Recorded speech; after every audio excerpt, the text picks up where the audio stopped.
کہتے ہیں کہ مجھے رسول اکرم صلی اللہ علیہ وسلم نے بھیجا، مجھے اور حضرت ابو مرثد اور حضرت زبیر رضی اللہ تعالی عنہم کو، اور ہم تینوں ہی فارس تھے، یعنی پیادہ نہیں تھے بلکہ گھوڑوں پہ سوار تھے۔ تو فرمایا کہ تم سفر کرتے جاؤ یہاں تک کہ تم روضہ خاخ میں پہنچو۔ روضہ خاخ تو یہ جگہ کا نام ہے، مدینہ منورہ سے 12 میل دور، جو رستہ یعنی مکہ مکرمہ جاتا ہے۔ فَإِنَّ بِهَا، روضہ خاخ میں ایک عورت ہے مشرکین میں سے، ان مشرکین کی ایک عورت ہے اور اس کے ساتھ کتاب ہے، معہا کتاب، یعنی اس کے پاس خط ہے۔ کتاب بمعنی مکتوب، تو کتاب بمعنی مکتوب کا اطلاق ایک ورق پر بھی ہو سکتا ہے، یہ نہیں کہ کئی جلدیں ہوں یا 400-500 صفحے ہوں۔ تو معہا کتاب، اس کے ساتھ ایک خط ہے، کس کی طرف سے؟ من حاطب، حضرت حاطب رضی اللہ تعالیٰ عنہ کی طرف سے، یعنی حاطب بن ابی بلتا یہ صحابی ہیں، اور ان کا لکھا ہوا خط وہ مشرکہ عورت لے کے جا رہی ہے مشرکین مکہ کی طرف۔ تو تم اس عورت سے وہ خط واپس لے آؤ۔ تو یہ سب ایک ہی حدیث میں کئی غیب کی خبریں تھیں، اس وقت، اور یہ سائنسی کوئی ریڈار نہیں تھا کہ جس میں دیکھ کے بتایا جائے کہ فلاں جگہ پہ اس وقت فلاں عورت جا رہی ہے، وہ اونٹنی پہ سوار ہے، اور پھر اس کے پاس کیا ہے۔ تو یہ ساری نگاہ نبوت کی بنیاد پر نبی اکرم صلی اللہ علیہ وسلم نے انہیں فرمایا۔ تو کہتے ہیں فَأَدْرَكْنَاهَا، یعنی ہم جب گھوڑوں پہ وہاں پہنچے تو ہم نے اسے پا لیا، درا حال کہ وہ سفر کر رہی تھی اپنی اونٹنی پر، اونٹنی پہ بیٹھی ہوئی تھی، عین اسی جگہ پہ چل رہی تھی جہاں رسول پاک صلی اللہ علیہ وسلم نے فرمایا تھا۔ یعنی نبی اکرم صلی اللہ علیہ وسلم نے پھر یہ بھی خبر دی، ظاہر ہے کہ جب آپ نے ان کو بھیجا اس وقت تو وہاں نہیں پہنچی ہوئی تھی، اس وقت ابھی اس سے پہلی جگہ پہ تھی، لیکن سرکار دیکھ رہے تھے کہ جب یہ صحابہ پہنچیں گے تو اس وقت وہ وہاں جگہ پہنچی ہوئی ہوگی۔ تو کہتے ہیں اسی جگہ ہم نے پا لیا جہاں نبی اکرم صلی اللہ علیہ وسلم نے فرمایا تھا۔ فَقُلْنَا الْكِتَابَ، تو فعل معذوف ہے، ہاتھ الکتاب، کہ وہ خط نکالو، یعنی جاتے جس طرح کوئی تیزی سے کاروائی شروع کر دی جاتی ہے کہ تم تو بہت جرم کر رہی ہو کہ ہماری سلطنت کے راز تم لے جا رہی ہو، تو خط نکالو۔ فقالت ما معنا کتاب، اس نے کہا کہ میرے پاس تو کوئی خط نہیں ہے۔ تو نکرہ تحت النفی ہے، یعنی اس نے شدت کے ساتھ رد کیا کہ میرے پاس خط کہاں ہے، خط کا کیا مطلب ہے میرے پاس، ما معنا کتاب۔ فَأَنَخْنَاهَا، ہم نے اس کی اونٹنی کو بٹھا لیا، یعنی پہلے جو گفتگو ہوئی وہ تو ابھی وہ اونٹنی پہ بیٹھی ہوئی تھی، اونٹنی کھڑی تھی، سفر جاری تھا، تو ہم نے اس کو بٹھا لیا۔ تو فَالْتَمَسْنَا، ہم نے خط ڈھونڈا، یعنی اونٹنی پر جو ساز و سامان تھا اس میں سے چیک کیا۔ فَلَمْ نَرَ کِتَابًا، تو ہمیں کوئی خط نظر نہ آیا۔ فَقُلْنَا مَا كَذَبَ رسول اللہ صلی اللہ علیہ وسلم، تو ہم نے کہا سرکار جھوٹ نہیں بول سکتے. آپ نے جب خبر دی ہے کہ اس کے پاس خط ہے تو خط ضرور ہے.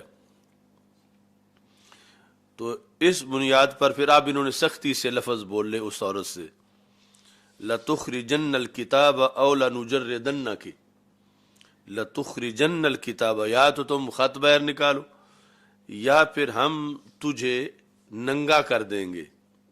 لَنُجَرِّدَنَّكِ, تجھے مجرد کر دیں گے, یعنی کپڑے, پھر ہمیں مجبوری ہے کہ ہم تجھے تلاشی تیری لیں, خط تم نے چھپایا ہوا ہے تم خود ہی نکال دو. تو یہ ظاہر ہے کہ اس طرح کرنا تو نہیں تھا صحابہ نے, لیکن ان کو دھمکی دی کہ وہ نکالنے پر مجبور ہو جائے. لَتُخْرِجَنَّ الْكِتَابَ أَوْ لَنُجَرِّدَنَّكِ, ہم تجھے مجرد کر دیں گے,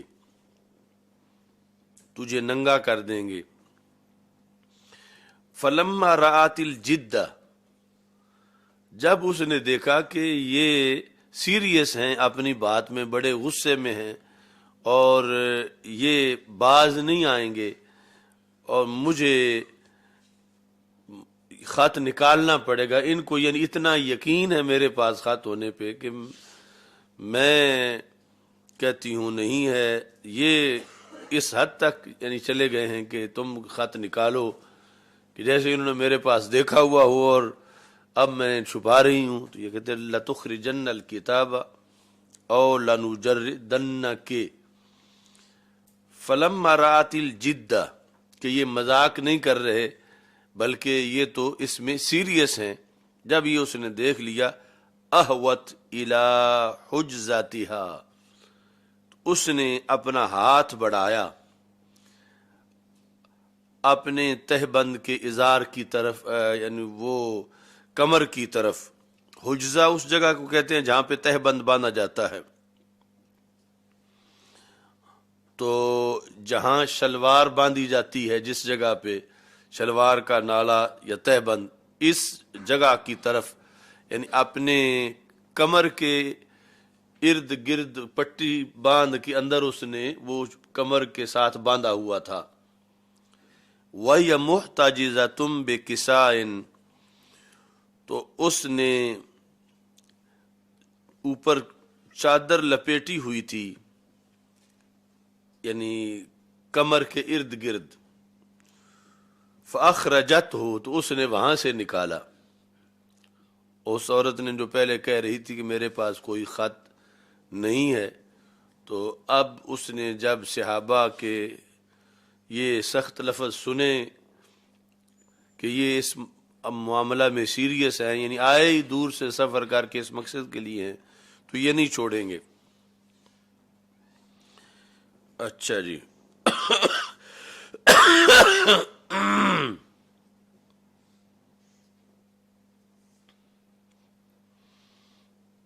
تو دوسری روایت میں یہ ہے کہ وہ یعنی خط اس نے اپنے سر پر جو اپنے بالوں کا جوڑا سا کیا ہوا تھا تو اس کے اندر دیا ہوا تھا.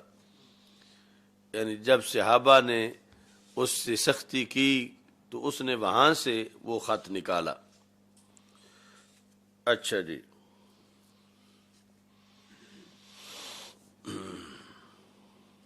فَانْطَلَقْنَا بِهَا, ہم اسے لے کے کہ چلو اب واپس تم مدینہ منورہ, ہم اسے لے کے رسول پاک صلی اللہ علیہ وسلم کے پاس پہنچے.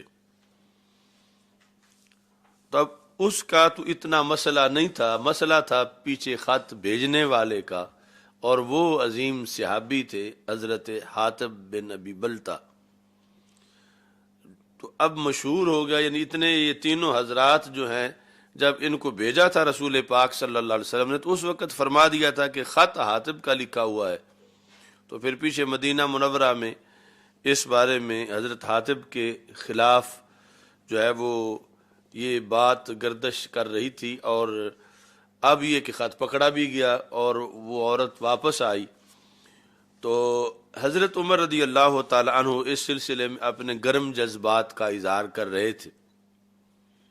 یعنی اس کا اب صراحتاً بظاہر یہ مطلب بنتا ہے کہ معاذ اللہ یہ بندہ منافق ہے کہ جو رہتا ہمارے ساتھ ہے اور ہماری جاسوسی کر کے مشرکین مکہ کو بتا رہا ہے تو پھر یہ منافق ہے۔ فقال عمر یا رسول اللہ صلی اللہ علیہ وسلم قد خان اللہ و رسولہ، اس بندے نے اللہ اور اللہ کے رسول صلی اللہ علیہ وسلم سے اور مومنین سے خیانت کی ہے، یعنی حضرت حاتب کے بارے میں کہا فدعنی، مجھے اجازت دو کہ میں اس کی گردن اتار دوں۔ اب شکر ہے کہ یہاں اجازت مانگ لی، یعنی وہ سیریس معاملہ اگرچہ تھا، لیکن پھر بھی یہاں جو دیگر قرائن تھے کہ اب اجازت کے بغیر میں منافق قرار دوں، اور پھر جس طرح وہ جنہوں نے مسئلہ منافق اور یہودی والا تھا تو اس میں منافق کا سر اتار دیا پوچھے بغیر ہی، لیکن یہاں پوچھا کہ مجھے اجازت دو میں اس کا سر اتاروں۔ اچھا جی، تو اب علم نبوت کتنا بلند ہے، یعنی بظاہر تو یہ منافقت ہی بن رہی تھی اور یہ جاسوسی تھی اور یہ بہت بڑا جرم تھا، لیکن نبی اکرم صلی اللہ علیہ وسلم نے حضرت حاتب کو صفائی کا موقع دیا، ما حملہ کا علامہ صنعتا، کہ آپ کو کس چیز نے مجبور کیا اس پر، یہ جو تم نے کیا ہے اس کا سبب کیا ہے، ما حملہ کا، کس نے تجھے برانگیختہ کیا اس چیز پر، ما صنعتا یعنی اس کو ذکر کرنا ناپسند کیا کہ تم نے تو جاسوسی کی ہے، تم نے تو ایسا کیا، یہ جو تم نے کیا اس پر تجھے کس چیز نے برانگیختہ کیا۔ قال حاتب واللہ ما بی اللہ اکون مؤمنا باللہ ورسولہ، میرے اندر کسی طرح کی کوئی منافقت نہیں ہے کہ میرا اللہ پر اور اللہ کے رسول صلی اللہ علیہ وسلم پر ایمان نہ ہو، ایسی کوئی بات نہیں ہے۔ بہت باریک سا فرق تھا جو حقیقی تھا، اور وہ پھر علم نبوت کی بنیاد پر ہی اسے پہچانا جا سکتا ہے، آج کا عام کوئی حاکم تو وہ فرق نہیں پہچان سکتا۔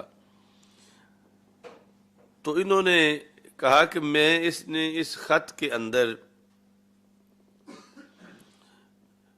کوئی ایسی خطرناک خبر یا چھپی ہوئی بات تو نہیں بتائی کہ جس سے میں اللہ اور اللہ کے رسول صلی اللہ علیہ وسلم سے خیانت کروں یا دین اسلام سے خیانت کروں۔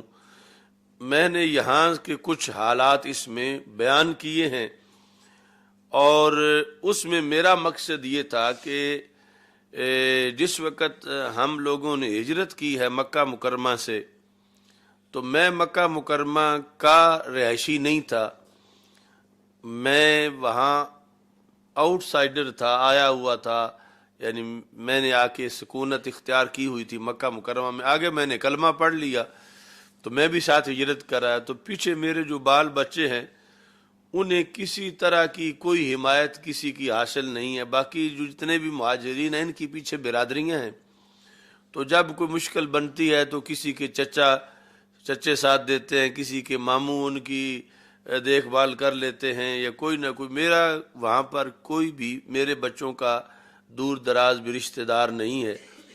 تو میں نے اس خط سے یہ چاہا کہ وہاں کے یہ لوگ میرے بچوں کے بارے میں سختی نہ کریں، اور اگر کہیں کوئی ان پہ آفت آئے تو یہ ان کا کچھ خیال رکھے، اس کے پیش نظر میں نے یہ ان کو خط لکھا ہے۔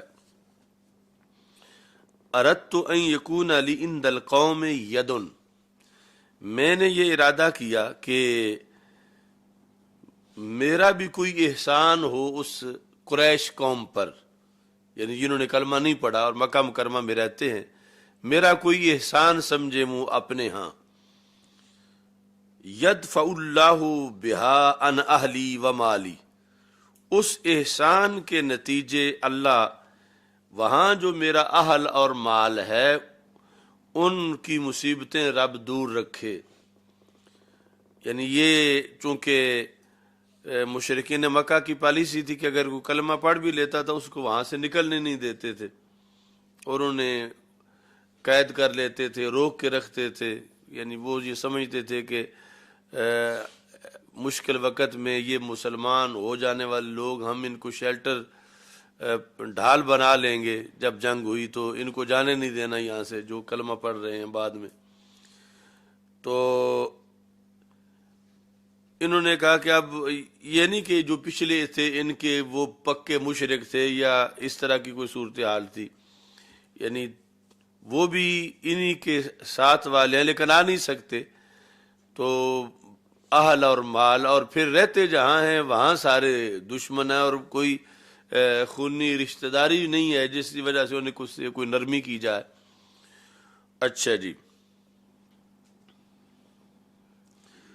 اب یہ بات ویسے گھڑ کے بھی کی جا سکتی ہے، کیونکہ اب دل کے معاملے کا کیا پتہ ہے، لیکن اتنا اونچا ہے علم نبوت کہ رسول پاک صلی اللہ علیہ وسلم نے تصدیق فرما دی کہ یہ سچ کہہ رہے ہیں، یعنی یہ جینون بات ہے ان کی، کہ ایک ہوتا ہے خط لکھنا دشمنوں کو جاسوسی کی بنیاد پر، ایک ہے خط لکھنا وہاں پر اپنے بال بچے کے لحاظ سے وہ کچھ نرمی کریں جس میں اسلام سے کوئی خیانت نہیں کی جا رہی، نہ اللہ تعالیٰ سے، نہ اللہ تعالیٰ کے رسول صلی اللہ علیہ وسلم سے، نہ مسلمانوں سے۔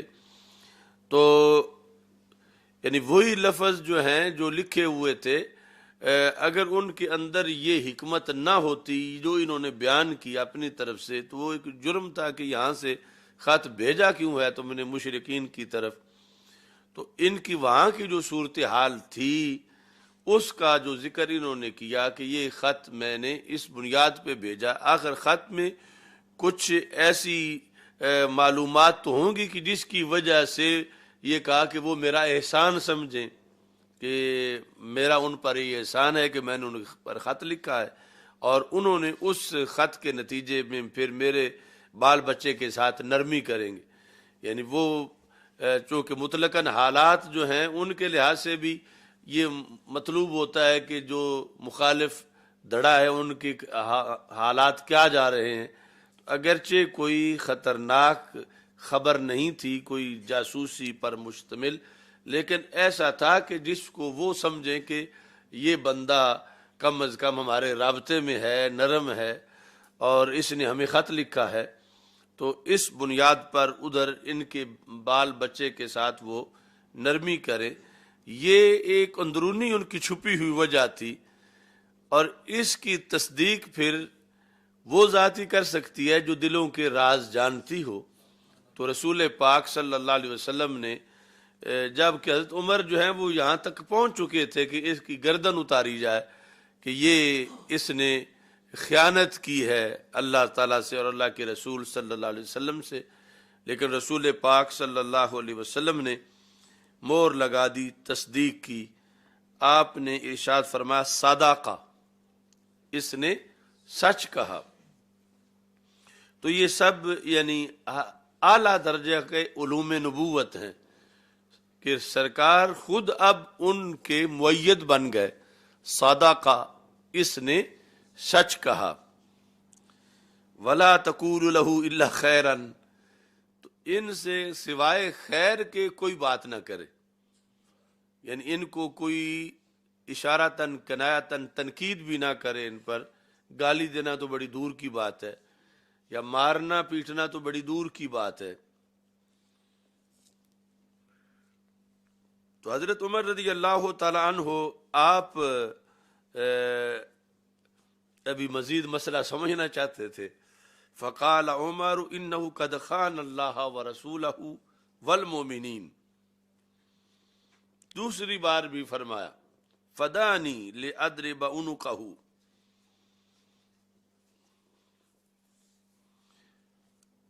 کہ اس نے اللہ اور اللہ کے رسول صلی اللہ علیہ وسلم اور مومنین سے خیانت کی، مجھے اجازت دیں کہ میں اس کی گردن ماروں۔ اب یہ اگلا جو جملہ تھا اس کے اظہار کے لیے یہ دوبارہ سوال ہوا حضرت عمر رضی اللہ تعالیٰ عنہ کی طرف سے، تو نبی اکرم صلی اللہ علیہ وسلم نے فرمایا الیس من اہل بدر، یعنی اب کہ بالکل اندر سے حضرت عمر رضی اللہ تعالیٰ عنہ کے اندر سے یہ وہم اور خیال بھی ختم ہو جائے کہ اس نے کوئی جرم کیا ہے. اور یہ پہلے طے شدہ تھا صحابہ کرام رضی اللہ تعالیٰ عنہم میں کہ جو بدری صحابہ ہیں ان کے بارے میں رب فرما چکا ہے اعملوا ما شئتم، تم جو بھی کرتے رہو میں نے تمہیں بخش دیا ہے. تو اب رسول پاک صلی اللہ علیہ وسلم نے فرمایا الیس من اہل بدر، عمر کیا یہ بدری صحابی نہیں ہے؟ حاتب بن ابی بلتہ کا یہ اہل بدر سے نہیں؟ فقال لعل اللہ اطلع الی اہل بدر، نبی اکرم صلی اللہ علیہ وسلم نے فرمایا کہ اللہ تعالیٰ نے، یہ بھی اب مجاز ہے، تو اہل بدر کو جھانک کے دیکھا بلا تشبیہ و تمثیل، یعنی جھانک کے کسی کو دیکھنے میں اسے دیکھنے کے اندر مبالغہ پایا جاتا ہے، دیکھنے میں کہ دیکھنے کا شوق بڑا ہے. مثلا آگے دیوار ہو اور دیوار کے آگے کوئی ہے تو یہ بندہ اس کو دیکھنے کا زیادہ شوق رہے. ایک تو ہے نا جیسا بھی ہے چلو کھڑا رہے، آواز آ رہی ہے وہی، اب دیکھ کے کیا کرنا ہے. دوسرا یہ ہے کہ دیوار کے اوپر سے اس طرح منہ کر کے دیکھے بڑی مشکل کے ساتھ کہ دیکھنے کا اس کو شوق ہے. یہ ہے لغوی معنی جھانک کے دیکھنا. جبکہ رب تو محتاج ہی نہیں کہ جھانک کے دیکھے، کہ اسے تو سب کچھ ویسے نظر آتا ہے. لیکن یہ لفظ اس لیے بولے کہ رب کو اتنا شوق تھا اہل بدر کو دیکھنے کا، یعنی جس طرح کے عام لوگوں میں جنہیں نظر نہ آئے دیکھنے والے کہ وہ یہ اہتمام کرتے ہیں، تو رب نے اہل بدر کو، یعنی ان کی قربانی اتنی بڑی ہے کہ رب ذوالجلال نے عرش سے ان کو جھانک کے دیکھا اہل بدر کو. اور رب ذوالجلال نے فرمایا اعملوا ما شئتم، جو چاہو تم کرو. یہ ہے مرتبہ جو کسی کو نہیں ملا، اہل بدر کو جو ملا، یعنی رب نے یہ چھٹی کسی کو نہیں دی. اعملوا ما شئتم، جو چاہو تم کرو. فقد وجبت لکم الجنہ، تمہاری جنت تو ثابت ہو چکی ہے. فقد وجبت لکم الجنہ، یا یہ لفظ بولے فقد غفرت لکم، یعنی آج کے بعد اگر تم سے کوئی گناہ بھی سرزد ہوا تو میں معافی کا پہلے اعلان کر رہا ہوں کہ میں نے تمہیں بخش دیا ہے. تو فرمایا یہی تو بات تھی اس طرح کی، رب اب پہلے بخش چکا ہے تو عمر تم کیوں عدالت اس کی لگانا چاہتے ہو؟ فدامت عینا عمر، تو حضرت عمر رضی اللہ تعالیٰ عنہ کی دونوں آنکھوں سے آنسو آ گئے. وقال اللہ ورسولہ اعلم، اللہ اور اللہ کے رسول صلی اللہ علیہ وسلم بہتر جانتے ہیں. یعنی اپنا سارا عقل و خرد کا معاملہ، جو کچھ عقل نہیں مان رہی تھی کہ نہیں یقیناً اس کا تو مطلب یہی بنتا ہے خیانت کی، تو وہ ساری 100% سب کچھ چھوڑ دیا سر تسلیم خم کرتے ہوئے کہ اللہ اور اس کے رسول صلی اللہ علیہ وسلم بہتر جانتے ہیں. یعنی جیسے سرکار آپ نے فرما دیا، اب ہم سوائے خیر کے ان کے بارے میں کچھ نہیں بولیں گے، کچھ نہیں کہیں گے. تو اس طرح پھر حضرت حاتب رضی اللہ تعالی عنہ کے بارے میں فیصلہ نافذ ہوا صحابہ کرام رضی اللہ تعالیٰ عنہ کے درمیان. اور یہ کہ اہل بدر کا اتنا اونچا مرتبہ و مقام ہے، اور صحابہ رضی اللہ تعالیٰ عنہ میں بھی درجات ہیں. جو اہل بدر کا درجہ ہے وہ بعد والوں کا درجہ نہیں ہے، کہ ان کے لیے اللہ نے یہ اعلان کر رکھا ہے اعملوا ما شئتم، جو چاہو تم کرو، تمہارا کوئی عمل تمہیں نقصان نہیں دے گا. اور یہ تھا اس بات کا بھی اعلان کہ ان میں سے معاذ اللہ کوئی مرتد نہیں ہوگا، یعنی ایمان پر قائم رہتے ہوئے آگے عمل میں جو کچھ آئے گا اگر آ بھی گئی ویسی بات تو اللہ تعالیٰ نے اس کو معاف کرنے کا اعلان کر دیا ہے، اور اپنے علم پر رب ذوالجلال دیکھ رہا تھا کہ ان میں سے کوئی بھی دین اسلام سے پیچھے نہیں ہٹے گا۔ عملی طور پر اگر کوئی ایسی چیز آئی تو اللہ تعالیٰ نے پہلے ہی معاف کرنے کا اعلان کیا۔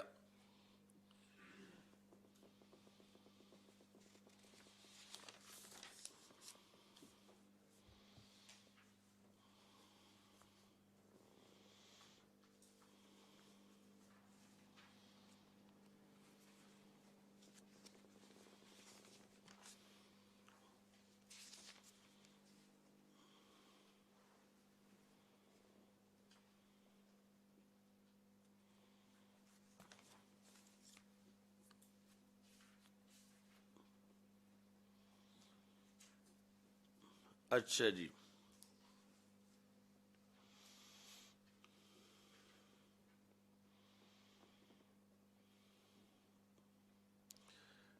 تہتر کے شروع میں ہے۔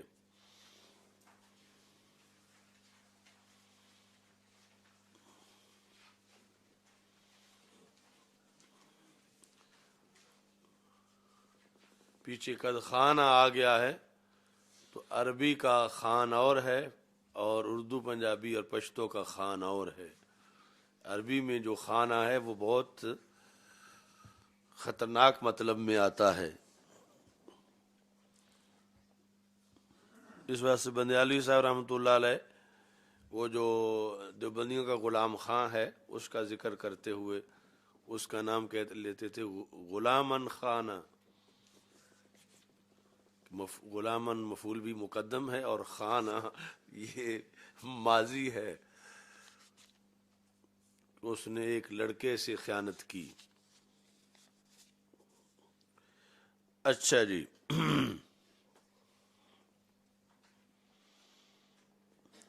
اس حدیث شریف میں عمومی طور پر یہ جو اعتراض ہے اسلام کے جہاد پر کہ یہ جہاد معاذ اللہ لوٹ مار ہے اور یہ جہاد دہشت گردی ہے، یہ غیر مسلموں کا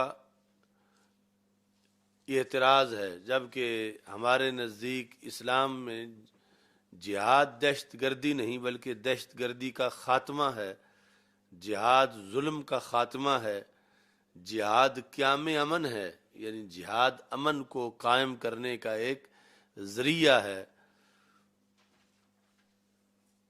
اس کی یہ دلیل ہے۔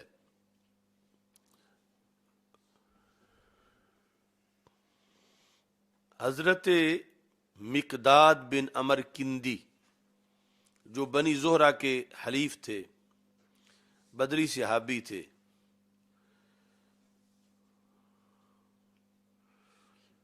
انہوں نے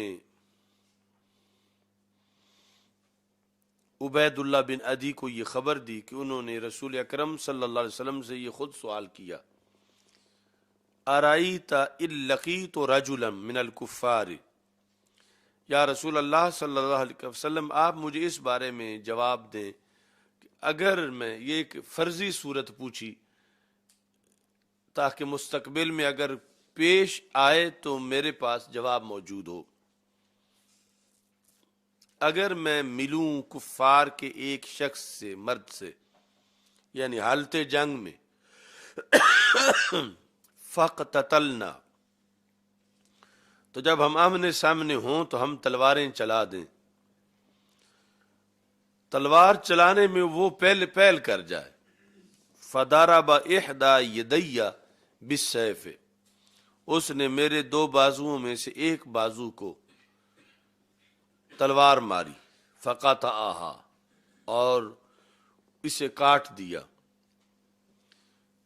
یعنی یہ فرضی مسئلہ بنا کے پوچھا کہ اگر ہم کفار سے لڑائی ہماری ہو رہی ہو اور کافر مجھ پہ حملہ کر جائے اور میرا وہ بازو کاٹ دے، اور جب بازو کاٹ دے تو میرا دوسرا ہاتھ جو ہے اس میں میری تلوار ہے، تو میں اس کو جب تلوار مارنے لگوں وہ آگے سے کلمہ پڑھنا شروع کر دے، ثم لاز منی بشجرۃ، پھر وہ مجھ سے ایک درخت کے پیچھے پناہ لے لے، یعنی جو ہی ہم لڑے ہیں مجھے مارا اس نے، میرا بازو کٹ گیا ہے اور ساتھ ہی درخت کے پیچھے ہو گیا۔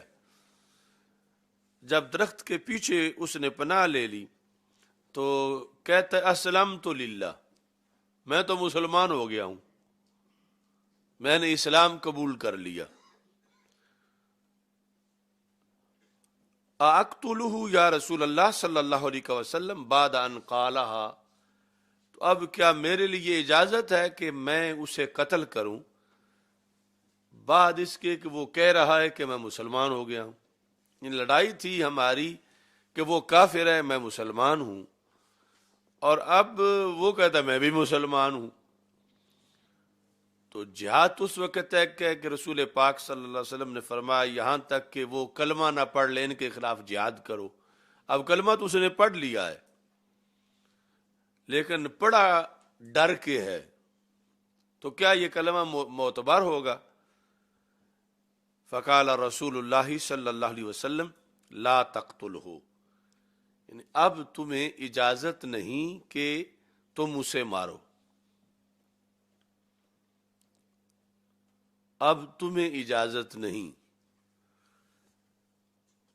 تو انہوں نے آگے سے پوچھا یا رسول اللہ صلی اللہ علیہ وسلم انہو قاطع احدی یدی، اس نے تو میرا ہاتھ بھی کاٹ دیا ہے، اب میں کم از کم بدلہ تو لے لوں اس سے، چلو جان سے نہ بھی ماروں کم از کم بازو تو اس کا کاٹ لوں۔ ثم قال ذلك بعد ما قطعها، میرا بازو کاٹ کے اب کہتا ہے میں مسلمان ہو گیا ہوں۔ فقال رسول اللہ صلی اللہ علیہ وسلم لا تقتلہ، اسے قتل نہ کرو، اس سے نہ لڑو۔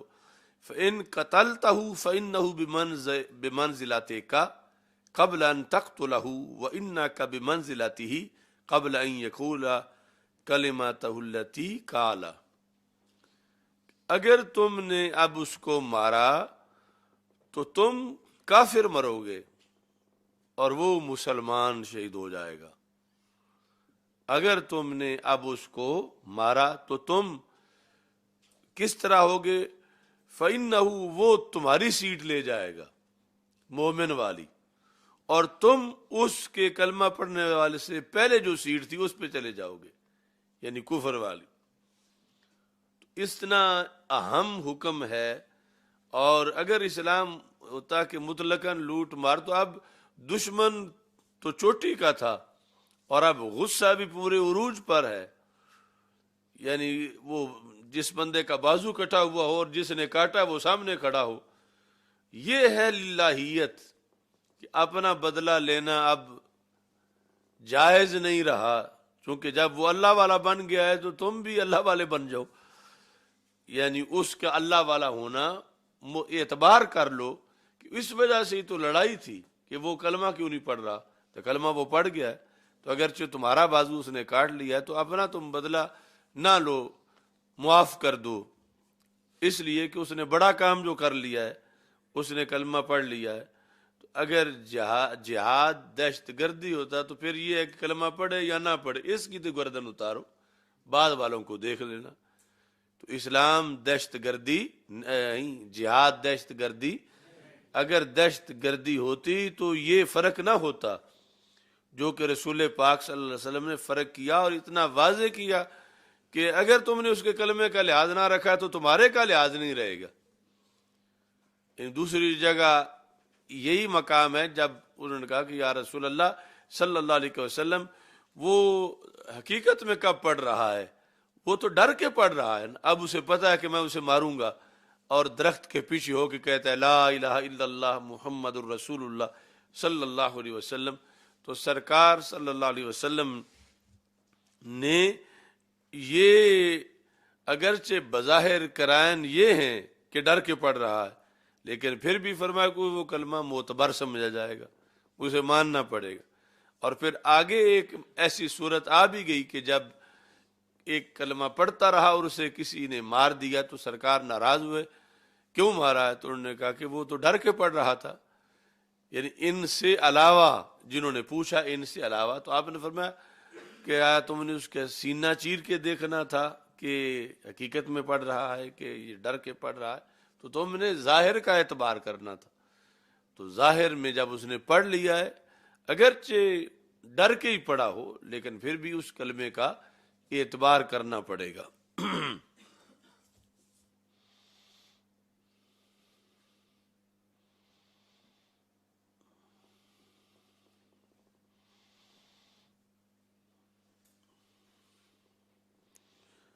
اچھا جی،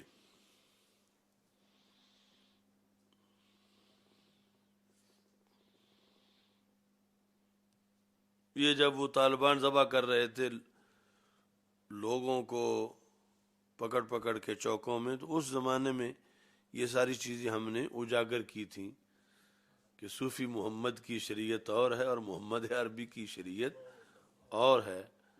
یعنی رسول پاک صلی اللہ علیہ وسلم نے تو یہاں تک کلمے کا اعتبار کیا ہے، اور یہ کہتے ہیں کہ اب ان مسلمانوں کے کلمے کا کوئی اعتبار نہیں ہے، یا پاکستان کی فوج کے یہ فوجی ہیں لہذا ان کے کلمے کا کوئی اعتبار نہیں ہے، اور ان کے سروں کے ساتھ فٹ بال کھیلا جائے۔ یہ سب جو وہ دھاندلی تھی شریعت کے خلاف، وہ ہرگز وہ شریعت نہیں تھی۔ شریعت تو یہ ہے کہ جو رسول اکرم صلی اللہ علیہ وسلم نے یعنی اتنے واضح احکام جو ہیں وہ عطا فرمائے ہیں۔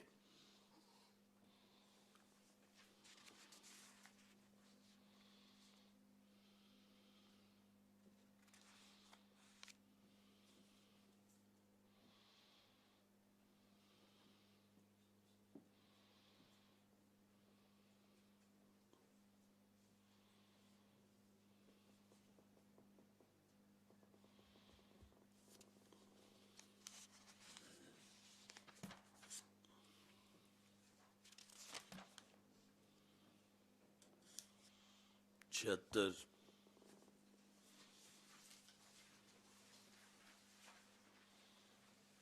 باب قتل کعب بن الاشرف، درمیان میں ہے۔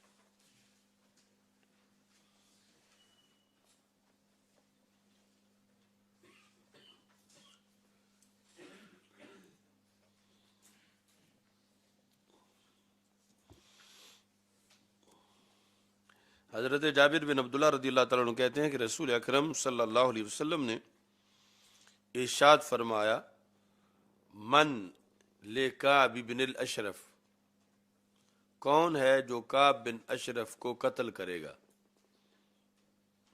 یعنی رحمت ہیں سارے جہانوں کی بالیقین، اور رحمت ہونے کے ساتھ ساتھ یہ بھی رحمت ہی ہے جہان کے لیے کہ ایسے نامراد معاشرے میں ان سے زمین پاک ہو۔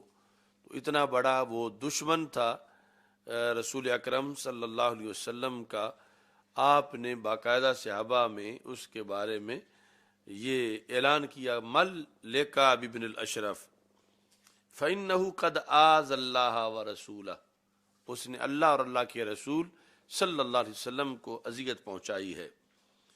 تو حضرت محمد بن مسلمہ رضی اللہ تعالیٰ عنہ اٹھے، اور من لکعب بن الاشرف میں چونکہ کچھ کنایا تھا، یعنی یہ بھی کوئی ترجمہ کر سکتا تھا کہ کون ہے جو کعب بن اشرف کو 2 سٹیں لگا ہے، اور یہ بھی کہ کون ہے جو اسے جان سے مارے۔ تو محمد بن مسلمہ کہتے ہیں اتحب ان اقتلہ، کہ یا رسول اللہ صلی اللہ علیہ وسلم کیا آپ یہ پسند کرتے ہیں کہ میں اسے قتل کروں؟ قال نعم، تو رسول پاک صلی اللہ علیہ وسلم نے فرمایا ہاں۔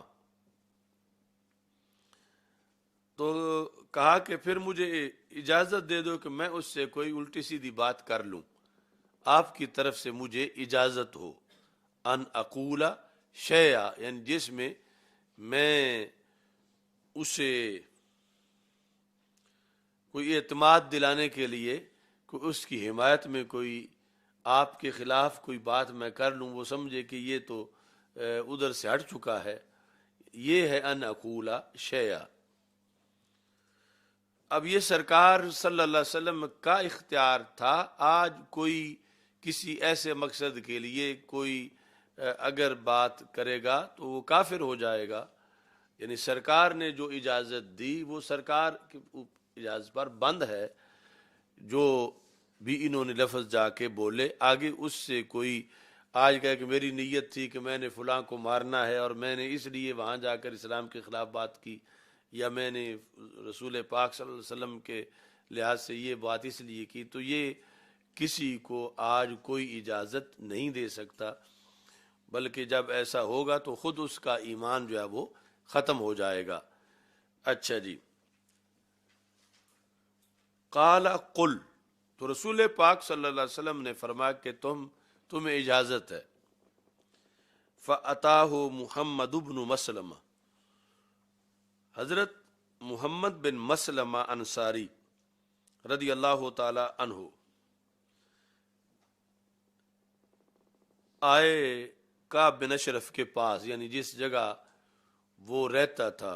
یہودی تھا اور اس نے کنجریاں پالی ہوئی تھیں، کنجریاں رکھی ہوئی تھیں، اور کنجریوں سے رسول پاک صلی اللہ علیہ وسلم کے خلاف وہ گانے اور ترانے وغیرہ ان سے پڑھواتا تھا.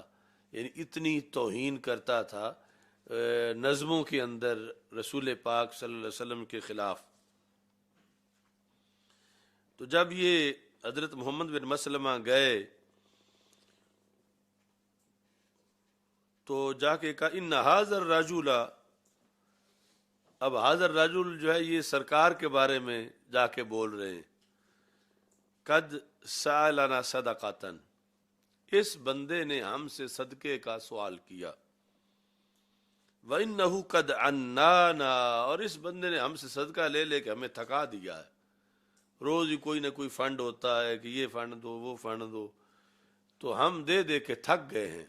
وَإِنَّهُ قَدْ عَنَّانَا، عَنَّانَا، اس بندے نے ہمیں تھکا دیا ہے. وَإِنِّي قَدْ أَتَيْتُكَ، میں تو اب بھوکا ہو کے آپ کے پاس آ گیا ہوں. أَسْتَسْلِفُكَ، درحال کہ میں آپ سے کچھ قرض لینا چاہتا ہوں. اب یہ جو شروع والی دو باتیں تھیں اور پھر تیسرا مقصد یہ، یعنی ساری اس کو یقین دلانے والی تھی کہ وہ سمجھے کہ یہ ان کا اب دوسرے صحابہ کی طرح کوئی دیوانہ نہیں ہے، بلکہ یہ کہتا ہم تو تھک گئے ہیں. اگر ان کا پکا ماننے والا ہوتا تو یہ تو بالکل نہ تھکتا. تو یہ کہتا ہم سے تو وہ پیسے لیتے ہیں اور ہم جو ہیں وہ تھک گئے ہیں، اور اس واسطے میں تو ادھر قرضہ لینے آ گیا ہوں. یعنی اس کو یہ یقین آ جائے کہ ان کا پکا بندہ تو بھوکا مر جائے گا، ادھر نہیں آئے گا. تو یہ جب آ گیا ہے تو یہ پھر ادھر سے یہ ہٹ چکا ہے دل میں.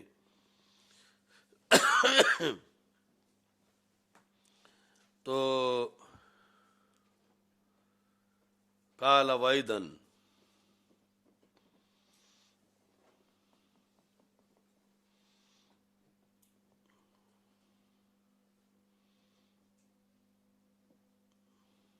اب آگے وہ جو ہے وہ بولا اور اس نے ساتھ جو ہے وہ اسی بات کے اضافہ کیا. لَتَمَلُّنَّهُ،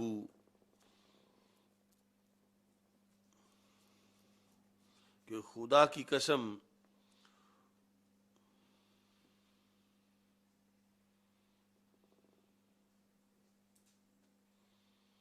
کہ تمہارے ملال کے اندر اور تھکاوٹ کے اندر اضافہ ہوگا.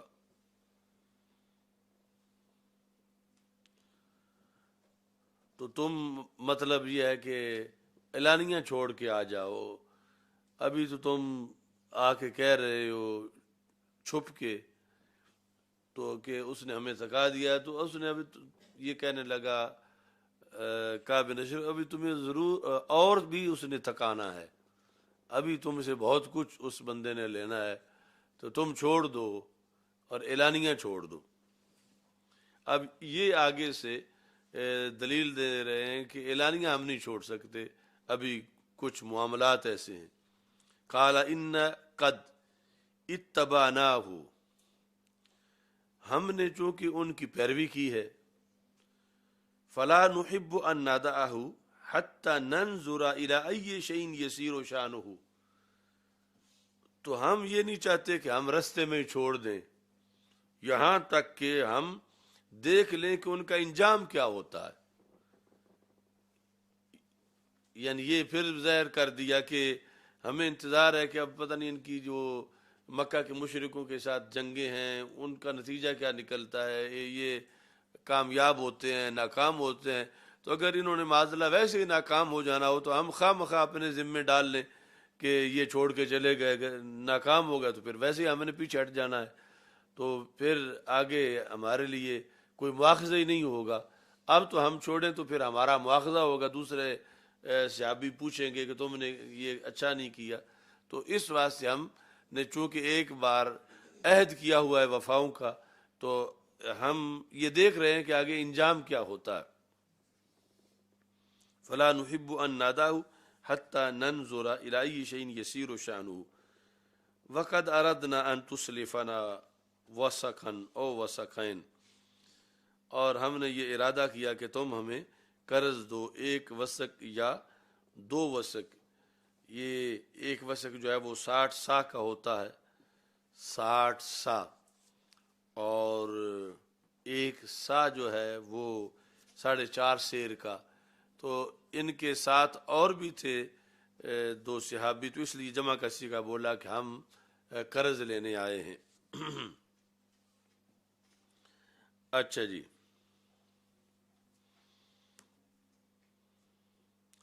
اس نے کہا ٹھیک ہے.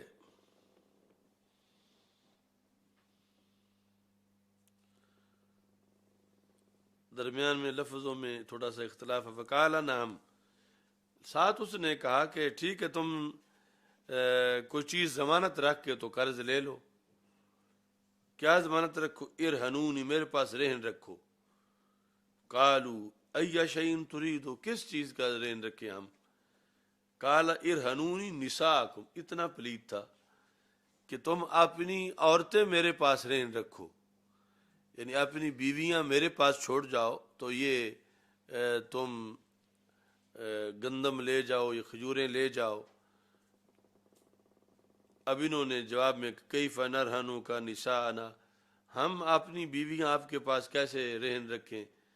یعنی اگر ہم نے بطور رہن چھوڑی تو جتنی بڑی تمہاری قیادت ہے پھر وہ تو واپس ہی نہیں جائیں گی، وہ ہم غریبوں کے پاس پھر کیسے جائیں گی آئیں گی. یہ آگے سے یعنی انہوں نے اس مسئلے میں دفاع کیا، چونکہ کرنا نہیں تھا اس طرح. تو کہنے لگے کال کیف نرہنو کا، ہم رہن تمہارے پاس کیسے رکھیں اپنی عورتیں، وانت اجمل العرب، اور تم اتنے خوبصورت مرد ہو پورے عرب میں. تو اس واسطے تو رین رکھنے کا مطلب تو یہ ہے کہ ہمیشہ کے لیے تجھے دے دینا. قال فرہنونی ابناکم، تو اس نے کہا اگر عورتیں نہیں رکھنی تو پھر اپنے بیٹے میرے پاس رکھ جاؤ رین کے طور پر. قالوا کیف نرہنو کا ابنانا، ہم بیٹے آپ کے پاس کیسے رکھیں؟ فیسب احدہم، تو ساری عمر پھر ہمارے بیٹوں کو گالی ملتی رہے گی کہ ان کو کوئی کہے گا تم وہ تمہارے عوض تمہارا باپ ایک بوری لایا تھا اور تمہیں چھوڑ آیا تھا. فَيُسَبُّ أَحَدُهُمْ، تو ان میں سے کسی ایک کو گالی دی جائے گی، ہمیشہ کے لیے ریکارڈ خراب ہو جائے گا ہماری اولادوں کا، انہیں گالی دی جائے گی. تو مطلب یہ تھا کہ اس سے کسی ایسی چیز پہ آ کے اس کو کھڑا کرنا کہ جہاں یہ اپنا ہدف پورا کریں تو بعد میں کوئی مسئلہ نہ بنے. تو عورتوں اور بچوں والے مسئلے سے نکل آئے. اب لینا بھی اس سے یعنی یہ طے ہونا تھا، اگرچہ یہ مقصد نہیں تھا، مقصد تو اگلا تھا اس کو قابو کرنا. اچھا جی، کیا گالی دی جائے گی؟ فقال روحنا بوسکن او وسکین، کہ فلاں تم تو وہ ہو کہ جو ایک وصف کے بدلے رین رکھے گئے تھے. تم جب چھوٹے ہوتے تھے تمہارا باپ تمہیں ایک وصف کے بدلے رین رکھایا تھا. تو یہ اس گالی کا ترجمہ ہے کہ اس طرح کہا جائے گا۔ اچھا جی، ھذا عار علینا، تو یہ تو بڑی شرم کی بات ہے۔ ولیکن نرہنو کا، ہم اس کے علاوہ تمہارے پاس جو ہے وہ چیز رکھتے ہیں، لا آما، الآما نہیں ہے، اللاما یعنی زرہ، لا آما زرہ ہم آپ کے پاس جو ہیں وہ رکھیں گے رین کے طور پر۔ تو راوی جو ہیں سفیان، انہوں نے پھر اس کی وضاحت کی اپنی طرف سے، سلاح کہ اصل ہم آپ کے پاس کوئی زرہ وغیرہ رکھ دیں گے کہ جب ہم نے واپس کیے یہ گندم کے دانے یا کھجوریں تو وہ ہم لے جائیں گے۔ فواعدہ، پس اس نے وعدہ کیا، کعب بن اشرف نے حضرت محمد بن مسلمہ سے، ان یأتیہ، کہ آپ اس کے پاس آئیں، فجاءہ لیلا، تو آپ اس کے پاس پھر رات کو آئے۔ یہ بھی دوسری جگہ ہے کہ اس نے کہا کہ ٹھیک ہے تم فلاں دن اس ٹائم آ جانا، تو نے کہا دن کو تو نہیں آ سکتے، دن کو تو سارا پتہ چل جائے گا ادھر کہ ان کے رابطے ہیں مسلمانوں کے دشمن کے ساتھ، تو ہم دن کو تو آ ہی نہیں سکتے آپ کے پاس، رات کو ہی آ سکتے ہیں، ورنہ تو ہمارا سارا جب وہ پردہ ہی نہیں رہے گا۔ اچھا جی، تو رات کا طے ہو گیا۔ ومعہ ابو نائلہ، ان کے ساتھ حضرت ابو نائلہ رضی اللہ تعالیٰ عنہ بھی تھے جب آئے رات کو، محمد بن مسلمہ اور حضرت ابو نائلہ۔ وہ کون ہے؟ اخو کعب من الرضاعہ، حضرت کعب کے رضائی بھائی، وہ بھی ساتھ تھے۔ تو اس نے ان کو اپنے قلعے کی طرف بلایا۔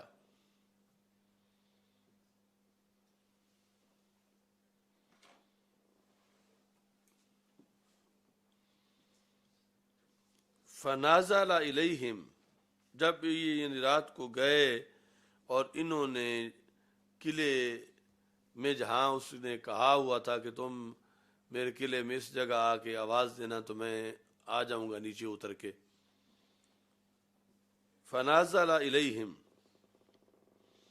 جب آواز گئی رات کے وقت تو یہ اٹھ کے نیچے آنے لگا، تو اس کی عورت کے دل میں یہ بات کھٹک گئی کہ یہ جو لوگ آئے ہیں نا یہ خیر سے نہیں آئے اس ٹائم۔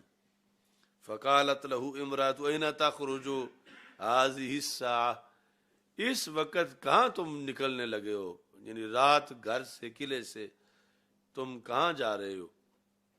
فقال انما هو محمد بن مسلمہ واخی ابو نائلہ، یہ جو کعب پیچھے ذکر لفظ گزرا ہے نا، وہ کعب سے مراد یہ کعب بن اشرف اخو کعب، یعنی حضرت اور کوئی کعب نہیں ہے جو مسلمان ہوں، اخو کعب من الرضا، یہ جو کعب بن اشرف ہے اس کا رضائی بھائی ابو نائلہ جو کلمہ پڑھ چکے تھے وہ، اور یہ حضرت محمد بن مسلمہ کہتا انما ہوا محمد بن مسلمہ، کہ محمد بن مسلمہ ہے، واخی ابو نائلہ، اور میرا بھائی ابو نائلہ ہے۔ اچھا جی، تو یہ جو اوپر سند میں سفیان ہیں، وقال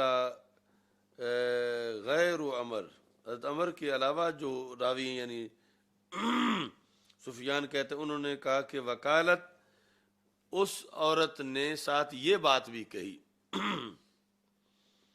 سفیان کہتے ہیں کہ عمر نے تو جو روایت کیا ہے وہاں صرف اتنی بات ہے کہ تم نیچے نہ جاؤ، اچھا نہیں ہے اس ٹائم جانا، لیکن باقی راوی کہتے ہیں کہ اس نے آگے سے یہ بھی کہا، کس نے؟ اس عورت نے، کعب بن اشرف کی بیوی نے یہ بھی کہا، اسمع صوتا کانہ یقطر منہ الدم، مجھے اس آواز سے خون ٹپکتا نظر آ رہا ہے، یعنی جو نیچے تجھے بلا رہے ہیں مجھے کأنہ گویا کہ یقطر منہ الدم اس سے خون ٹپک رہا ہے اس آواز سے.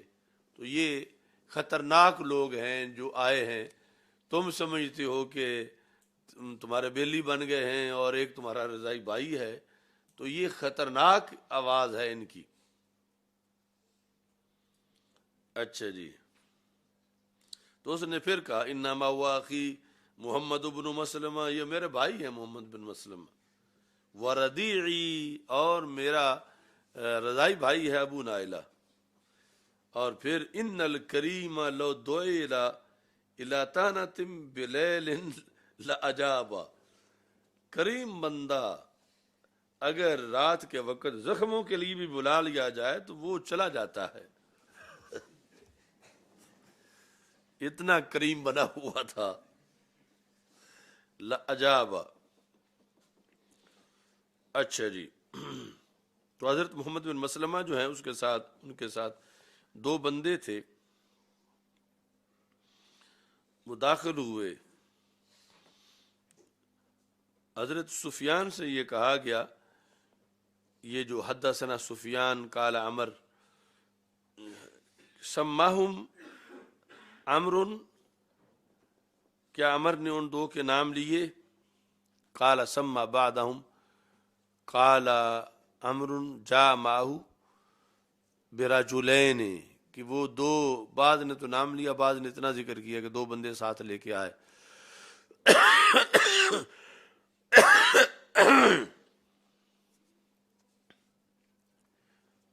قال اذا ما جاء وقال غیر عمر ابو ابس. یہ سارے درمیان میں یعنی راویوں کے جو مختلف الفاظ ہیں وہ ہیں. باقی آگے جو مضمون ہے وہ یہ ہے کہ فقال اذا ما جاء فانی, آپس میں انہوں نے یہ پالیسی طے کی ہوئی تھی. حضرت محمد بن مسلمہ نے ساتھ والوں کو یہ سمجھایا ہوا تھا کہ میں نے پہلے آواز دینی ہے, جب اس نے نیچے اترنا ہے تو میں نے اس کے بال پہلے پکڑنے ہیں. فَأَشَمُّهُ, میں اس کے بالوں کو جو ہے وہ سونگوں گا. فَإِذَا رَأَيْتُمُونِي, جب تم نے مجھے دیکھا, اسْتَمْكَنْتُ مِنْ رَأْسِهِ, کہ میں نے بال سونگنے کے بہانے اس کو اچھی طرح کنٹرول کر لیا ہے, اس پر میں نے قابو پا لیا ہے. تو فَدُونَكُمْ, تم نے تلواریں پکڑ لینی ہیں. فَاضْرِبُوهُ, پھر تم اس کو مارو. اچھا جی,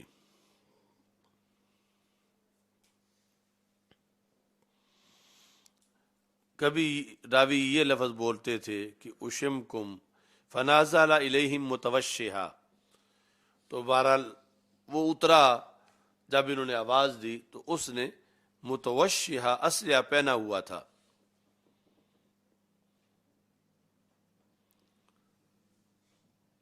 اچھا جی, متوشحا کا مطلب یہ ہے کہ اپنے کندھے پہ تلوار لٹکائی ہوئی تھی, اور اس سے خوشبو کے حلے آ رہے تھے, جو کہ اجمل اور عرب تھا تو خوشبو کی حلے آ رہے تھے. تو حضرت محمد بن مسلمہ رضی اللہ تعالیٰ عنہ نے کہا کہ ما رأیتک الیوم ریحا, آج تک ایسی خوشبو میں نے نہیں سونگی. اے اطیب, ریحن اطیبا, آج تک اتنی عمدہ خوشبو نہیں سونگی میں نے. ایک راوی یہ کہتے ہیں. وقال, دوسری روایت میں یہ ہے کہ اس نے آگے سے یہ کہا اندی اعتارو سید العرب واکمل العرب, یہ اس نے آگے اپنی خوشبو کی تعریف کی. یہ سید کا اصل تصحیف اصل میں ہے نساء العرب، کہ عرب کی عورتوں میں سے جو سب سے زیادہ خوشبو لگانے والی اچھی وہ میری بیوی ہے. اس بنیاد پر اس نے مجھے بھی دی ہوئی ہے یہ خوشبو. اور دوسرا جو ہے کہ اکمل کی جگہ اجمل ہے دوسرا نسخہ. فقال اتاذن لی ان اشم راسک، تو حضرت محمد بن مسلمہ نے کہا کہ کیا اجازت دیتے ہو ذرا میں بھی سونگھ لوں سر کو. اتاذن لی ان اشم راسک، کہ تمہارے سر سے یہ جو خوشبو آ رہی ہے میں بھی سونگوں. قال نعم، اس نے کہا کوئی بات نہیں، موسٹ ویلکم. فشمہ، آپ نے سونگا اس کو اور پھر اچھی طرح جھکا کے کہا تم بھی سونگ لو جو ساتھ تھے. ثم اشم اصحابہ، پھر اپنے دوستوں کو بھی سونگائی. اچھا جی. ثم قال اتأذن لی قال نعم فلما استمکن منہ فقال دونکم، جب اچھی طرح اس کو سر سے کنٹرول کر لیا، یعنی سر جب ان کے دونوں بازوؤں کے درمیان جھکا ہوا تھا تو اب وہ پورا قابو آ چکا تھا، تو انہوں نے کہا کہ اب دیر نہ کرو جلدی کر لو. حضرت محمد بن مسلمہ نے کہا دونکم فقتلوہ، تو پھر انہوں نے تلواریں ماری. حضرت محمد بن مسلمہ نے اس کا سر قابو کیا ہوا تھا تو باقی نے تلواریں مار کے اس کو قتل کیا. ثم آتوا النبی صلی اللہ علیہ وسلم فاخبروہ، تو اس طرح اس کو قتل کر کے رسول پاک صلی اللہ علیہ وسلم کے پاس یہ غازی پہنچے.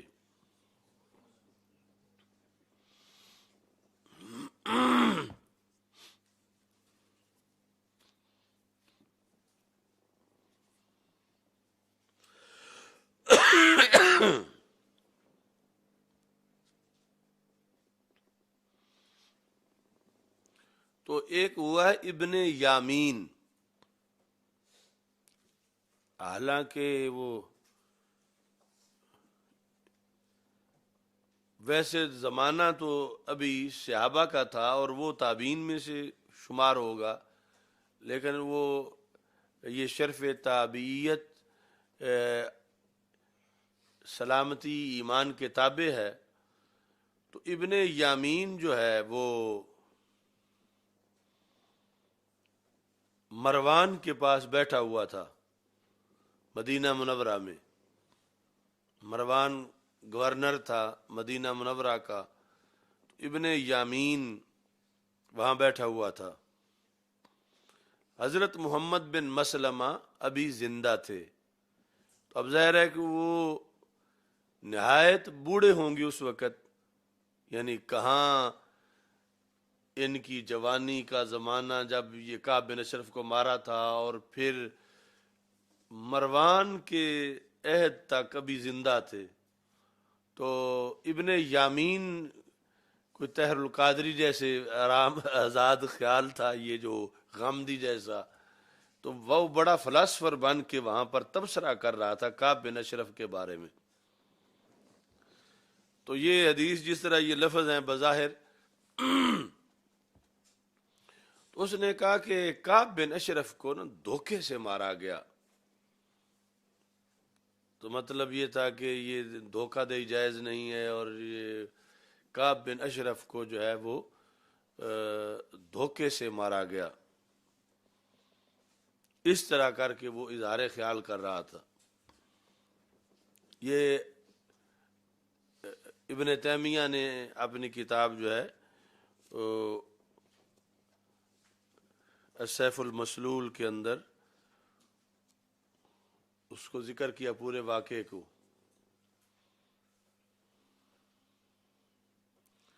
تو محمد بن مسلمہ جو ہے ان آپ کو بہت غصہ آیا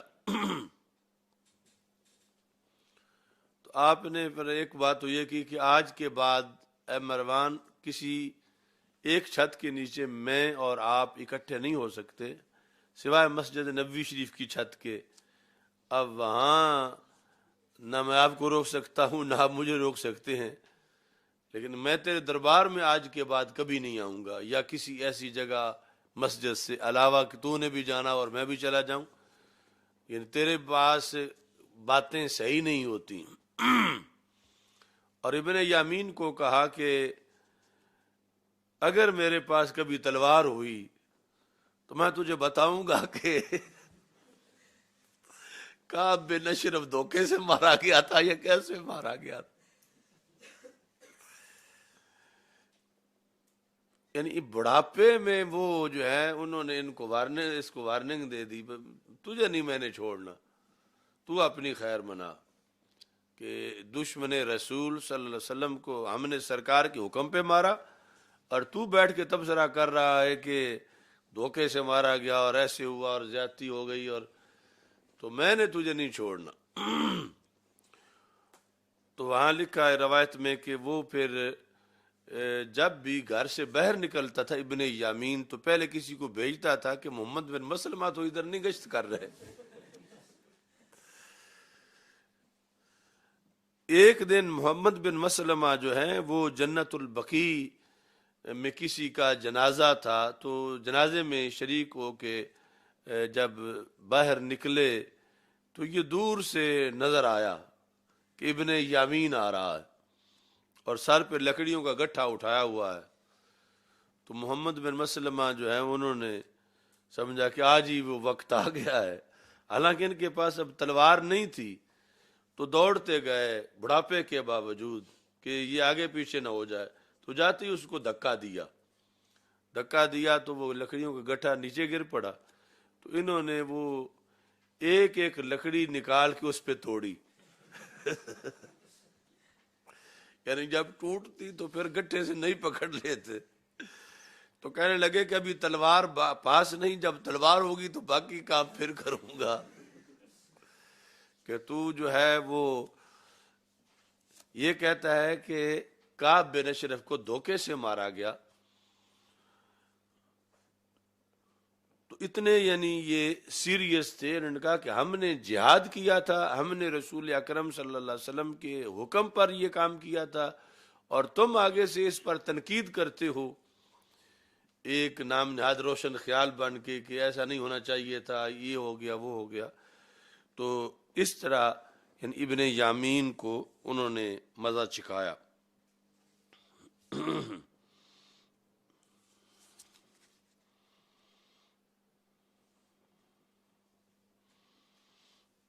تو یہ مشہور ایک قتل من لکعب بن الاشرف، یعنی جو رسول پاک صلی اللہ علیہ وسلم نے صحابہ میں اعلان کیا. اور اس کے علاوہ ایک مہم پر حضرت خالد بن ولید رضی اللہ تعالی عنہ نکلے، ایک گوین جو گانے گاتی تھی توہین کے، اس کے لیے وہ علیحدہ. اور ایک ابو رافع یہودی، یہ آگے حدثنا یوسف والی حدیث ہے.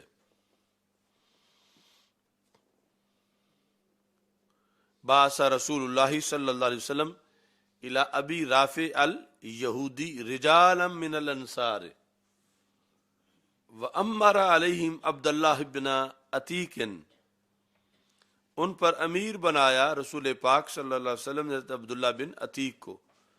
وکان ابو رافع یؤذی رسول اللہ صلی اللہ علیہ وسلم، ابو رافع جو ہے یہ نبی اکرم صلی اللہ علیہ وسلم کو اذیت پہنچاتا تھا. وَيُعِينُ عَلَيْهِ، سرکار کے دشمنوں کی مدد کرتا تھا. وَكَانَ فِي حِصْنٍ لَهُ بِأَرْضِ الْحِجَازِ، زمین حجاز میں اس کا قلعہ تھا.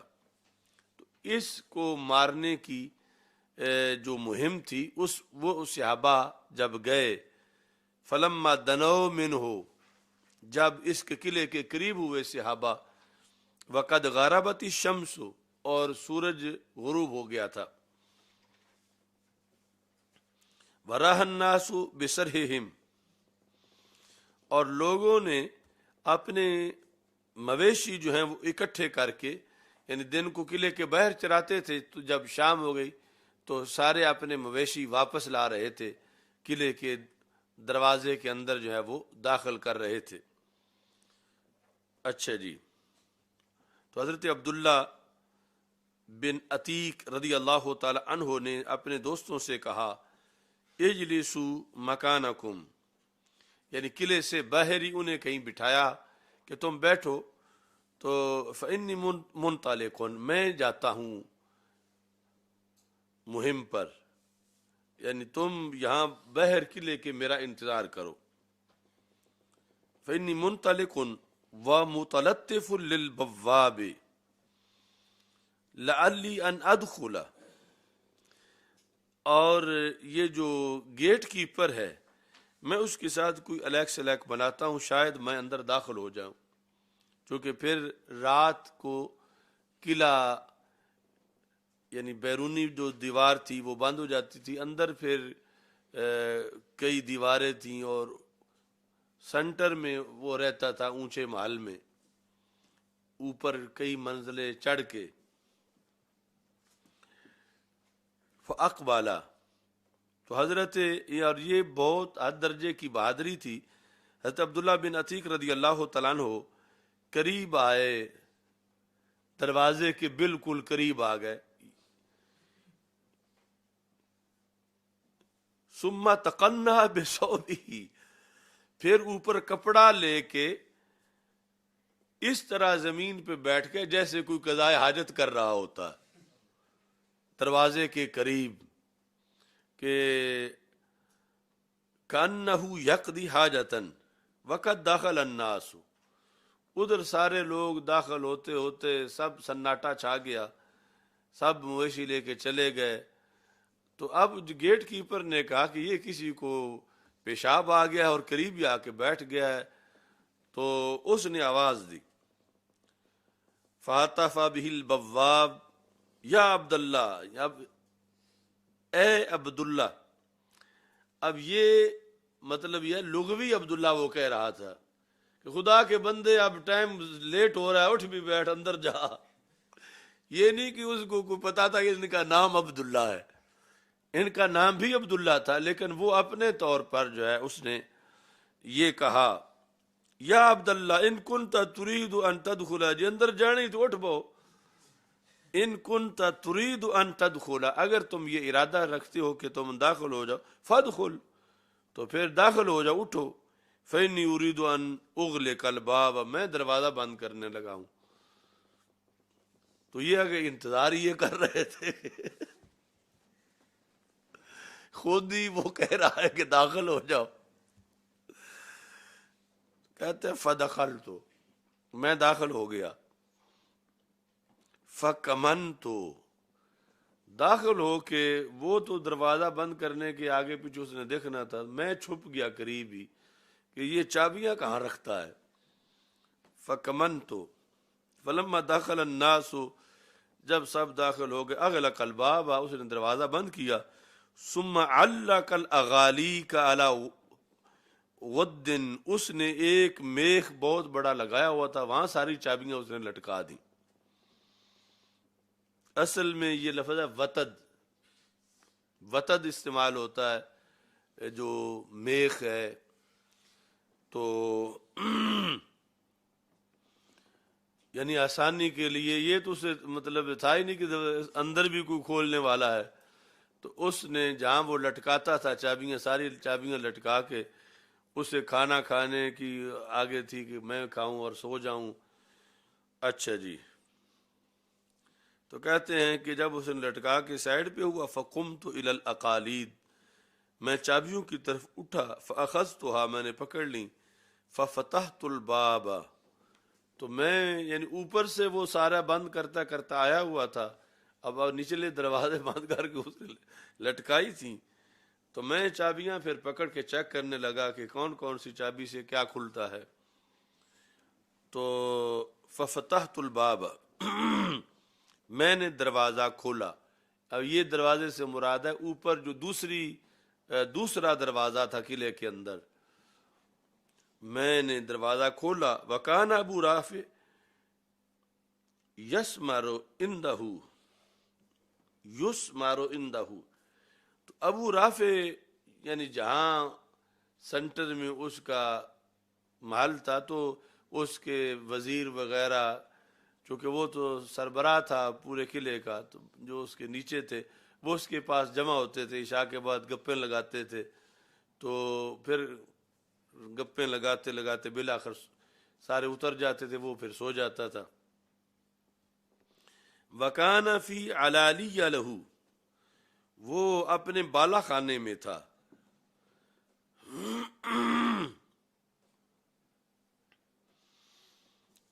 فلما ذهب عنه اهل ثمره، جب باتیں کرنے والے چلے گئے. صعدت الیہ، تو میں چڑھ گیا اس کے پاس. فجعلت کلما فتحت بابا اغلقت علیہ، تو میں جو دروازہ بھی چابی سے کھولتا اندر سے بند کر دیتا تاکہ نیچے سے کوئی بندہ اوپر نہ آئے. کیونکہ دروازہ جو ہے وہ کھلا ہو، پھر تو جب شور اوپر ہوگا تو نیچے سے بندے دوڑیں گے کہ اوپر کیا ہو گیا ہے. تو جب اب شور ہوا دوڑے بھی تو آگے دروازہ بند ہوگا تو اندر نہیں آ سکیں گے. تو میں نے جو کرنا ہوگا کر لوں گا. تو اس طرح کہتے ہیں کہ فتحت بابا کلما فتحت بابا اغلقت علیہ من داخل، اندر سے میں نے کنڈی لگا لی. قلت ان القوم لو ناظرونی، کہ اگر قوم کو پتہ چل گیا، یہ قلعے میں جتنے یعنی چونکہ یہ قلعے ہزاروں لوگ ان میں سما جاتے تھے، کالونیاں اندر بنی ہوتی تھیں عام مزدوروں کی یا عام کسانوں کی اور آگے پھر سرداروں کی. لو ناظرونی، اگر ان کو پتہ چل بھی گیا کہ کوئی بندہ خطرناک اندر چلا گیا ہے، حملہ آور ہے، فلم یخلصوا الیہ، تو مجھ تک نہیں پہنچ سکیں گے، حتی اقتلہ، یہاں تک میں اس کو قتل کر دوں گا. یعنی قتل کے بعد مجھ سے جو کچھ بھی ہو جائے وہ میں برداشت کر لوں گا، پر قتل تو وہ ہو، اس کے بعد یعنی میں شہید ہو جاؤں تو وہ کوئی نہیں، لیکن وہ تو قتل ہو. تو اندر سے میں بند کرتا جا رہا تھا دروازے. فانتہیت الیہ، تو بالآخر میں آخری چھت پر جہاں وہ تھا وہ پہنچ گیا. فاذا ہوا فی بیت مظلم، تو سونے کے لیے یعنی دیے وغیرہ بجھا دیے تھے اس نے، تو اندھیرے گھر میں تھا علیحدہ، جو اس کا فیملی کے ساتھ جہاں رہتا تھا.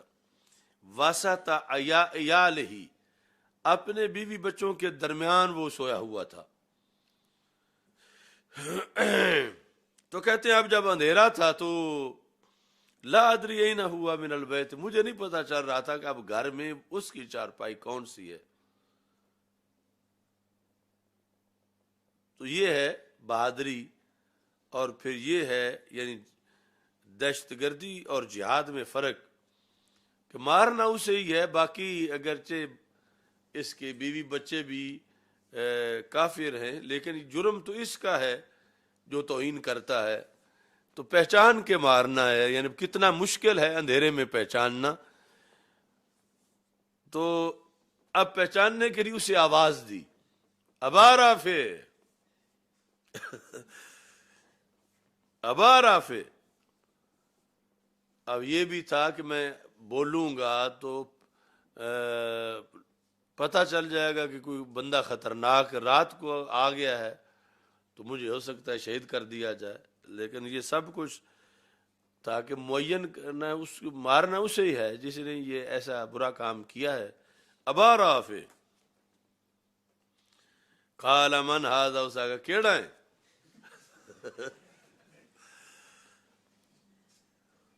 فاہوئی، تو کہتے ہیں بس میں نے اتنا ہی دیکھنا تھا کہ کس طرف سے بولتا ہے، تو آواز سے میں نے ڈائریکشن لینی تھی کہ کس طرف وہ لیٹا ہوا ہے. تو جب وہ بولا تو میں آگے سے چپ کر گیا. فاہویت نحو الصوت، تو جدھر سے آواز آئی ادھر میں چلتا گیا. اچھا جی. فاضربہ ضربۃ بالسیف وانا داہش، اچھا جی، میں نے اس کو جو ہے وہ تلوار سے مارا، اور میں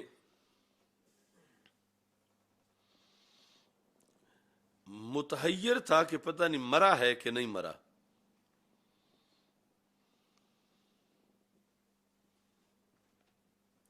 فما اغنیت شیئا، مجھے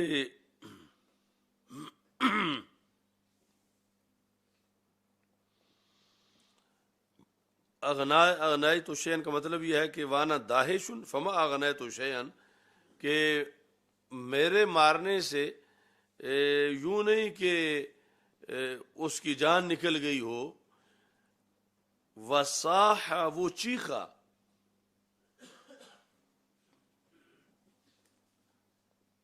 اغنیت شیئا کا ہوتا تو پھر یہ ہونا تھا کہ میں نے اس کا یعنی کام تمام کر دیا، لیکن یہ مجھے مارنے میں بھی لگ رہا تھا کہ پورا مرا نہیں ہے۔ وصاح، اور پھر وہ چیخ پڑا،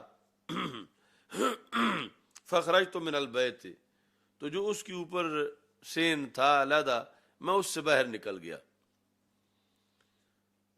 تھوڑا دور جا کے پھر میں اس کے گھر میں داخل ہوا، یعنی یہ ظاہر کرنے کے لیے کہ میں آواز سن کے باہر سے پتہ کرنے آیا ہوا کیا ہے۔ ثم دخلت الیہ فقلت ما ھذا الصوت یا ابا رافع، ابو رافع خیر تے ہے نا، یہ آواز نکلی یہ تہاڈی، یہ کدوں آواز آئی ہے؟ اچھا جی، قلت ما ھذا الصوت، یہ ککن دی آواز نکلی تہاڈی یا ابا رافع؟ فقال لأمک الویل، اس نے کہا تیری ماں کے لیے ہلاکت ہے، تینے جو آواز دی نہیں پتہ لگا، یعنی کوئی اس نے اپنا ہی سمجھ کے کہ یہ میری خیر کے لیے پہنچا، مگر لیٹ بڑا آیا، مجھے تو کوئی مار گیا ہے۔ فقال لأمک الویل، یعنی تسی میرے باڈی گارڈ بنے پھر دی ہو، ان رجلا فی البیت ضربنی، مجھے گھر میں کوئی مار گیا ہے، قبلو، تھوڑی دیر پہلے تلوار کے ساتھ مجھے کوئی مار گیا ہے، تو وہ صرف یہ آواز نکلی۔ اچھا جی، تو اب انہوں نے مزید آگے بڑھے، خیر مہر پوچھ کے، قال فاضربوا ضربۃ اسخنتہ، میں نے پھر آگے ہو کے تلواریں ماریں اور میں نے اس کو ٹھنڈا کر دیا۔ فاسخنتہ، تو مطلب یہ ہے کہ جان ابھی نہیں نکلی تھی، لیکن ویسے میں نے وہ پوری طرح گہرے زخم لگا دیے تھے۔ ولم اقتلہ، لیکن ابھی میں نے قتل نہیں کیا تھا۔ ثم وضعت دبیب السیف فی بطنہ، پھر میں نے تلوار کا پھالا جو ہے وہ اس کے پیٹ پہ رکھا، اتنا میں نے دبایا، حتی اخذ فی ظہرہ، اس کی پچھ سے پار جب ہو گیا، فعرفت انی قتلتہ، پھر مجھے پتا چلا کہ اب میں نے اس کو قتل کر دیا، چونکہ یعنی دو ٹکڑے کر دیے، اس کے اوپر سے تلوار رکھ کے دباتا گیا یہاں تک کہ اس کی پشت کاٹ کے نکل گئی نیچے تلوار۔ اب مجھے یقین ہو گیا کہ اور نہیں بچتا، دو ٹکڑے میں نے اس کے کر دیے۔ میں پھر دروازے کھولنا شروع ہو گیا، فجعلت افتح الابواب بابا بابا بابا بابا، میں دروازے کھولنا شروع ہو گیا، ایک ایک دروازہ، حتی انتہیت الی درجۃ لہ، یہاں تک کہ دروازے کھولتے کھولتے میں سیڑھیوں کے پاس آ گیا، یعنی جو نیچے اترنے والی سیڑھیاں تھیں اس سے پہلے کئی دروازے تھے۔ فوضعت رجلی، تو میں نے اپنا پاؤں رکھا، اور میں یہ سمجھ رہا تھا کہ اب نیچے زمین ہے، تو چاندنی رات تھی، تو وہ زمین نہیں تھی، وہ تو ابھی خالی جگہ تھی۔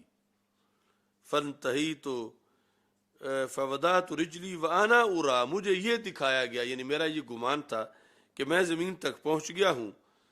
فوقعت فی لیلۃ مقمرۃ، چاندنی رات میں نیچے گر گیا، یعنی جسے میں سمجھ رہا تھا کہ اب آگے زمین ہے، تو ابھی زمین نہیں آئی تھی، زمین نیچے دور تھی، تو میں نے جب پاؤں رکھا تو وہ جگہ خالی تھی۔ فن کسرت ساقی، تو میری پنڈلی ٹوٹ گئی، یعنی نیچے جب میں گرا تو پنڈلی ٹوٹ گئی۔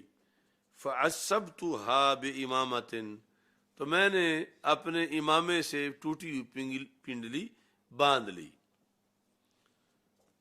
ثم انطلقت، پھر میں چل پڑا، یعنی خود اپنی پنڈلی باندھ کے پھر میں چل پڑا۔ حتی جلست علی الباب، آخری جو گیٹ تھا جہاں چابیاں لٹکائی ہوئی تھیں، وہاں جا کے میں پھر بیٹھ گیا۔ جانا تھا یہ رونے والے رون شروع کرن تے پھر میں جاؤں۔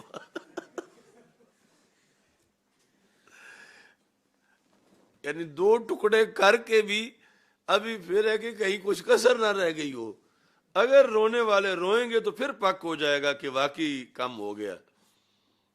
اچھا جی، یعنی اپنی پنڈلی ٹوٹی ہوئی ہے، انتظار پھر بھی رونے کا کر رہے ہیں کہ رونے والے روئیں تو پھر میں جاؤں۔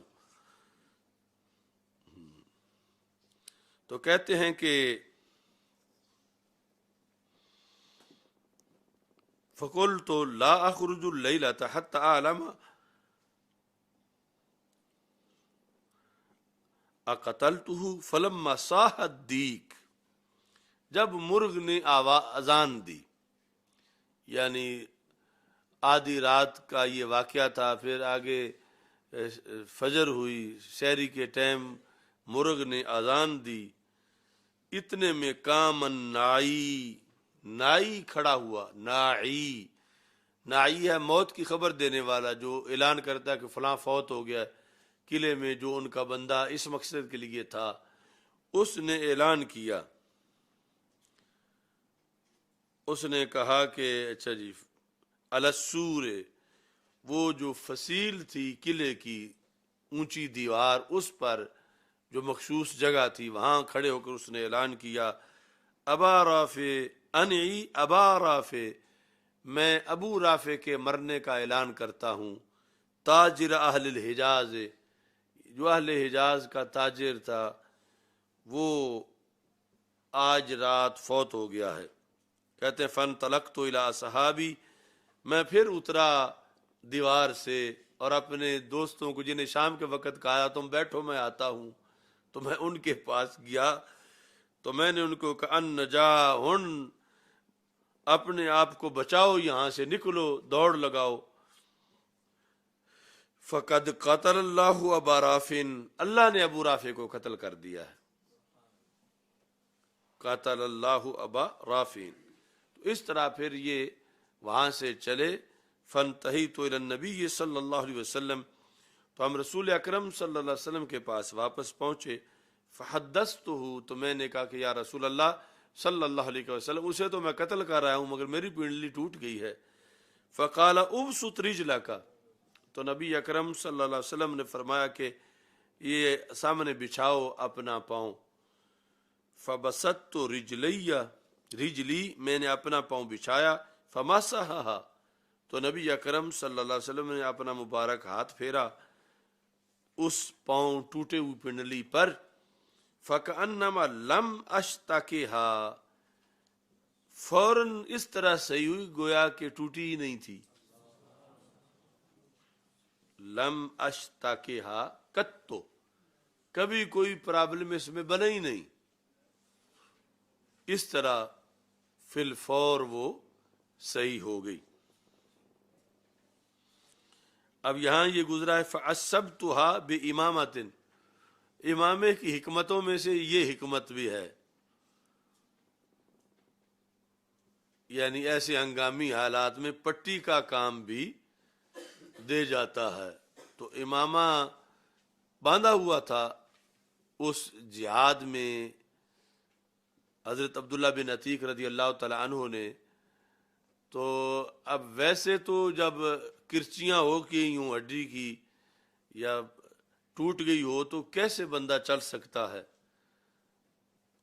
تو یہ اپنا امامہ باندھا اور امامے کے ساتھ جو ہے وہ کافی سہارا ہو گیا کہ آگے پیچھے اب ہڈیاں نہیں ہوں گی اوپر سے تو یہ بھی ایک حکمت ہے اسلامی لباس کے اندر امامے کی کہ بوقت ضرورت ویسے تو ڈنڈے سے بھی بچا سکتا ہے اوپر سے، اور یہ ہے کہ جب ایسے زخم کو باندھنا پڑ جائے یا کوئی اور اس طرح کی کئی ضرورتیں تو اس وقت کام بھی آتا ہے۔